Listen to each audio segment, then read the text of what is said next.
जे सेलिब्रिटी नगराध्यक्ष जे कोणी आलेले आहेत, जे घराणेशाही नाही आणि इलेक्टिव्ह मेरिट वगैरे असं जे म्हणतात सगळे पक्ष, त्यांच्याकडेही लक्ष ठेवायला बघत होतो बीडमध्ये भाजप 10 असेल तर राष्ट्रवादी काँग्रेस अजित पवारांची 8 जागांवरती आहे. आता हे एक प्रकारचं त्यातल्या त्यात सांगता येतं की महायुती अंतर्गत स्पर्धा कशी आहे. त्यामुळे यावेळी आता विजेत्यांमधली स्पर्धा याबद्दल बोलण्याशिवाय पर्याय नाही होणार. अगदी. मृणालिनी मॅम, याच्यावरचा आपला टेक. आपण सकाळपासून असं म्हणतो की ही सत्ता स्पर्धा महायुतीत अंतर्गत आहे, तसंच प्रतिबिंब दिसतंय. खरं तर सांगायचं तर मला असं वाटत होतं काँग्रेस ज्या तयारीने या निवडणुकीत उतरलं होतं, तळागाळात उतरून तयारी केली होती. सगळ्या काँग्रेस नेत्यांनी ही निवडणूक बऱ्यापैकी गांभीर्याने घेतली होती. सगळे काँग्रेस नेते म्हणजे दुसऱ्या फळीतले. त्यांच्या प्रयत्नांना कितपत यश मिळतं याबद्दल पत्रकार म्हणून मला प्रचंड उत्सुकता होती. अजूनही हे कल आहेत, निकाल नाही. त्यामुळे काँग्रेसची या निवडणुकीतली कामगिरी कशी राहते याकडे लक्ष द्यावं लागेल. ती सुधारली नाही तर महाराष्ट्रामध्ये महायुतीच येत्या काळामध्ये एकमेकांचे स्पर्धक होत राहील का, असाही एक प्रश्न आपल्याला चर्चेला घ्यावा लागेल. काय होतं, अशाच पद्धतीचं राजकारण काँग्रेस आणि राष्ट्रवादी काँग्रेसमध्ये महाराष्ट्रात काही वर्ष झालं होतं. एकमेकांची जागा व्यापत राहायची आणि नंतर एकत्र यायचं, तसं काहीसं चित्र दिसतंय. नगराध्यक्षपदाचे वॉर्ड मोठे जरी असले तरी बाकी वॉर्ड छोटे आहेत. त्यामुळे मला असं वाटतं की आता 15 मिनिट ते अर्ध्या तासामध्ये आपल्याला निर्णायक कल हाताशी यायला लागतील आणि मग महाराष्ट्राच्या राजकारणाचं, विशेषतः या मध्यम शहरांचं चित्र काय असेल ते आपल्या समोर स्पष्ट होईल. अगदी. अरुण राज, कसं विश्लेषण करायचं आता? परत आपण त्याच मुद्द्यांकडे येणार आहोत. म्हणजे मला असं वाटतं, म्हणजे कारण की आकडेवारी जी आहे ही अशी आहे, बिहारच्या वेळेस पण तशीच आकडेवारी होती, आता ही आकडेवारी तशीच आहे, विधानसभेला आपल्या इथल्या आकडेवारी तशीच होती. आता हा आकडा 197चा दिसतोय, तो अजून किती पुढे जाणार एवढीच उत्सुकता आहे, आणि इकडचा आकडा अजून किती कमी होणार एवढीच उत्सुकता आपल्याला दिसतीये. हा विजय जो आहे किंवा हे जे विजयाकडे ह्यांची जी वाटचाल चालू आहे ह्याच्या मागचं कष्टसुद्धा बघणं फार गरजेचं आहे. आता आपण चर्चा कशाची करतोय, इलेक्शनचा रिझल्ट कसा येईल वगैरे वगैरे. सगळेजण राजकारणामध्ये अगदी चांगले आहेत. महायुतीमधील भारतीय जनता पक्ष, शिवसेना, राष्ट्रवादी शरद पवार यांचा गट घ्या किंवा इतरही सगळे, काँग्रेस, हे सगळे जे आहेत राजकारणामध्ये अगदी चांगले आहेत.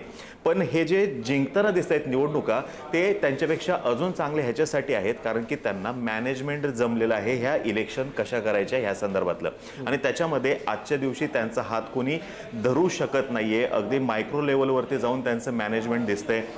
मुख्यमंत्री महोदय जे आहेत हे मोठ्या प्रमाणात सभा घेताना दिसत आहेत. या ठिकाणी हे सगळं वातावरण असताना सुद्धा त्यांनी बिहारमध्ये सुद्धा तितक्याच सभा घेतलेल्या होत्या.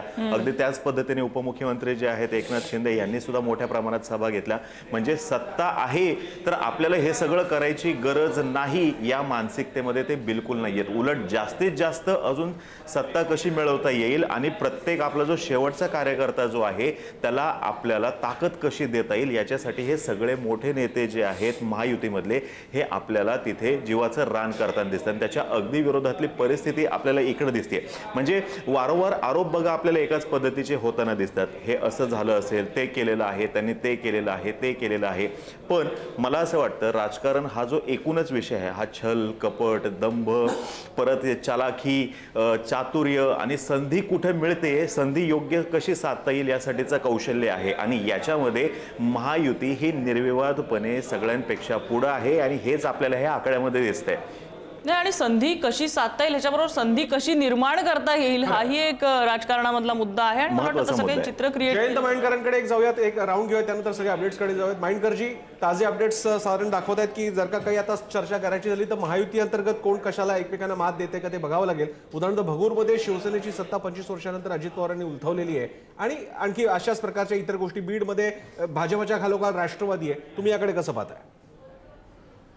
असं आहे प्रसन्न, एक तर वडेट्टीवार भलेही म्हणाले असतील की काँग्रेस नंबर 2 राहील. आत्ता जे काही आकडेवारी आपल्या समोर दिसत आहे त्यामुळे काँग्रेस नंबर 4 वर राहील आणि त्याच्यात फारसा फरक होईल असं वाटत नाही.